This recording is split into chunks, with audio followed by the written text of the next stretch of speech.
நாம ரொம்பவே எல்லாராலும் பேசப்படுற ஒரு வேண்டுதலை பத்தி தான் பார்க்க போறோம். இந்த வேண்டுதல் மூலம் என்னென்ன பிரச்சனைக்கெல்லாம் தீர்வு கிடைக்கும் அப்படின்னா, மெயினா கடன் பிரச்சனைக்கு தீர்வு கிடைக்கும். குழந்தை இல்லாதவங்களுக்கு இந்த வேண்டுதலை தொடர்ந்து செஞ்சுட்டு வரும்போது குழந்தை பாக்கியம் கிடைக்கும். வீடு கட்டணும் அப்படின்னு ரொம்ப நாளா நினைச்சிட்டு இருப்பாங்க.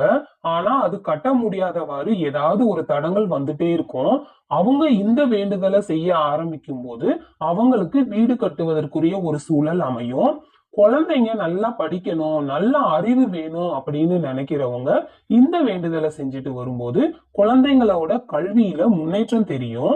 திருமண தடை இருக்கு, நல்ல வரன் அமையணும் அப்படின்னு நினைக்கிறவங்களும் இந்த வேண்டுதலை செஞ்சுட்டு வரும்போது அவங்களுக்கு பொருத்தமான ஒரு வரன் அப்படின்றது சீக்கிரமே அமையும்.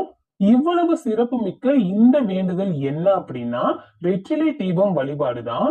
இந்த வெற்றிலை தீப வழிபாட நாம தமிழ் கடவுளான முருகனை நினைச்சு செய்யும் போது அத்தனை பிரச்சனைக்குமான தீர்வை முருகப்பெருமான் கண்டிப்பா கொடுப்பாரு. இந்த வேண்டுதலை நிறைய பேர் செஞ்சு பலனும் அடைஞ்சிருக்காங்க.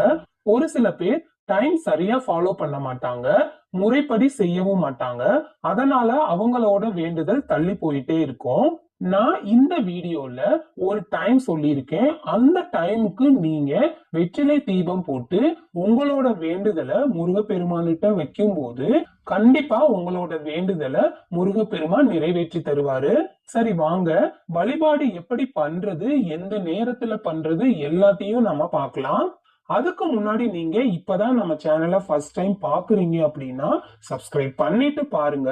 அப்பதான் நான் போடுற வீடியோஸ் எல்லாம் உங்களுக்கு உடனே நோட்டிபிகேஷனா வரும். நீங்க இந்த வெற்றிலை தீப வழிபாட செய்ய போறீங்க அப்படின்னா முதல் நாளே வீட்டெல்லாம் கிளீன் பண்ணிட்டு பூஜை ரூம், பூஜை பொருட்கள் எல்லாத்தையுமே கிளீன் பண்ணி வச்சுக்கோங்க. மறுநாள் எப்பவும் போல ஏர்லியா எழுந்திருச்சு வீட்டு வாசல்ல கோலம் போட்டுட்டு நீங்களும் ரெடி ஆயிருங்க. அதுக்கப்புறமா பூஜை ரூம்ல முருகனோட ஓம் சரவண பவ அப்படின்ற மந்திரத்தை கோலமா போட்டுக்கோங்க.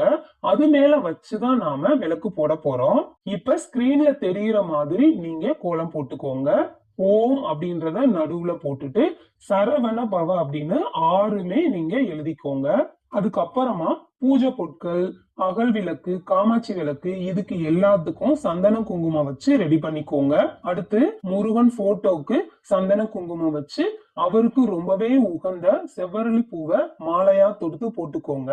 ஒரு சில பேர் வீட்டுல முருகன் சிலை இருக்கும், வேல் இருக்கும், அந்த மாதிரி நீங்க வச்சிருந்தீங்கன்னா அதுக்கு பால் மட்டுமாவது வச்சு ஃபர்ஸ்ட் அபிஷேகம் பண்ணிக்கோங்க. அதுக்கப்புறமா சந்தன குங்குமம் வச்சு செவ்வரளி பூவை மாலையா போட்டுக்கோங்க. நீங்க வீட்டுல எப்ப பூஜை பண்ண போறீங்க அப்படின்னாலும் கண்டிப்பா ஏதாவது ஒரு நெய்வேத்தியம் அப்படின்றது வச்சுதான் பூஜை பண்ணணும். உங்களால முடிஞ்சா சக்கரை பொங்கல் ரெடி பண்ணிக்கோங்க. இல்ல என்னால சக்கரை பொங்கல்லாம் ரெடி பண்ண முடியாது அப்படின்னீங்கன்னா வெத்தலை பாக்கு, 2 வாழைப்பழம், 1 டம்ளர் பால், நாட்டு சக்கரை, ஏலக்காய் போட்டு நீங்க அதையும் நெய்வேத்தியமா வச்சு வழிபாடு செய்யலாம். சரி, வெற்றிலை தீபம் எப்படி பண்ணணும் அப்படின்றத பார்ப்போம். 6 வெற்றிலையை எடுத்துக்கோங்க. 6 வெற்றிலையிலையும் பூச்சியோ ஏதாவது ஒரு கிளிசலோ இல்லாத மாதிரி பார்த்துக்கோங்க. 6 வெற்றிலையிலையுமே காம்பை நீக்கிட்டு அதை கிளீன் பண்ணிட்டு சந்தன குங்குமம் அழகா வச்சுக்கோங்க. இந்த 6 வெற்றிலையையும் ஒரு தட்டுல வச்சு கிழக்கு அல்லது வடக்கு நோக்கி வெற்றிலையோட நுனிப்பகுதி இருக்கிற மாதிரி பாத்துக்கோங்க. 6 வெற்றிலைக்கும் நடுவுல ஒரு அகல் விளக்கு வச்சு அந்த அகல் விளக்குல நாம நெய் ஊற்றி பஞ்சதிரி போட்டுதான் விளக்கு போடணும். எப்பவும் நீங்க வீட்டுல நெய் தீபம் ஏற்றி வழிபட்டீங்க அப்படின்னா மகாலட்சுமியோட அருள் பரிபூர்ணமா நமக்கு கிடைக்கும். நான் சொல்ல போற அந்த நேரத்துல நீங்க விளக்கு போட்டு உங்களோட வேண்டுதலை முருகன் முன்னாடி வச்சு மனதார வேண்டிக்கோங்க. கண்டிப்பா நீங்க நினைச்ச வேண்டுதல் நடக்க போறதுக்கான அறிகுறி உங்களுக்கு தெரிய ஆரம்பிக்கும். தொடர்ந்து 9 வாரங்கள் ஒவ்வொரு செவ்வாய்க்கிழமையும் செவ்வாய் ஓரைன்னு சொல்லக்கூடிய நேரத்துலதான் நாம இந்த வழிபாடை செய்ய போறோம். எல்லாரும் சொல்லுவாங்க செவ்வாய் ஓரை நேரம் அப்படின்னா காலையில 6 to 7, மதியம் 1 to 2, இரவு 7 to 8. சோ இந்த நேரத்துல விளக்கு போடணும் அப்படின்னு சொல்லுவாங்க. இதுவும் செவ்வாய் ஓரை நேரம் தான்.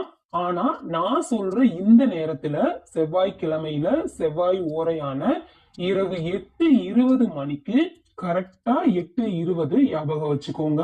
8:20 மணிக்கு நான் சொன்ன முறைப்படி நீங்க வெற்றிலை தீபத்தை முருகப்பெருமான நினைச்சு 9 வாரங்கள் போட்டுட்டு வரும்போது நீங்க நினைச்ச வேண்டுதல் அப்படின்றது கண்டிப்பா நிறைவேறும்.